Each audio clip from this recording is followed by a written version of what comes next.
بسم اللہ الرحمن الرحیم۔ السلام علیکم۔ آج کی اس ویڈیو میں ہم حروف مدہ کی دوسری قسم پڑھیں گے۔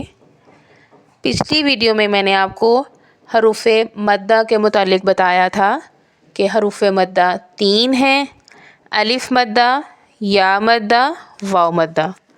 الف مدہ ہم نے پچھلی ویڈیو میں پڑھا۔ آج کی اس ویڈیو میں ہم یا مدہ کے بارے میں پڑھیں گے۔ یا مدہ کسے کہتے ہیں؟ ساکن یا سے پچھلے حرف پر زیر ہو تو وہ یا مدہ کہلاتا ہے۔ اس حرف کو بھی الف مدہ کی طرح ایک الف کے برابر لمبا کیا جاتا ہے۔ آئیے میں آپ کو مثال سے سمجھاتی ہوں۔ با یا زیر بی، اس کو ہم کھڑی زیر کی طرح پڑھیں گے۔ با کھڑی زیر بی۔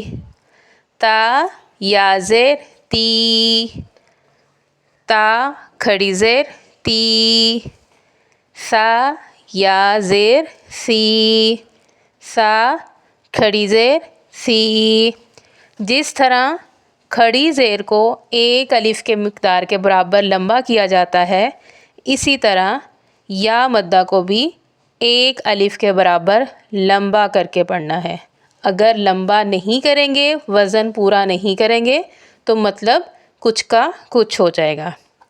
آئیے آگے چند حروف میں آپ کو اس کی مشق کرواتی ہوں۔ آپ اپنی اسکرین پہ پہلا حرف دیکھ رہے ہوں گے، عظیم۔ اس میں یا ساکن ہے اور اس سے پیچھے والے حرف ذو کے نیچے زیر ہے، تو اس کو لمبا کر کے پڑھیں گے۔ نیکسٹ حرف پہ چلتے ہیں، کریم۔ یہاں پہ بھی یا ساکن ہے اور پیچھے والے حرف رو کے نیچے زیر ہے، تو اس کو بھی لمبا کر کے پڑھیں گے۔ نعیم۔ یہاں پہ بھی یا ساکن ہے اور اس سے پیچھے والے حرف عین کے نیچے زیر ہے، تو یا لمبا ہو گیا۔ نیکسٹ اور آخری حرف ہے یتیم۔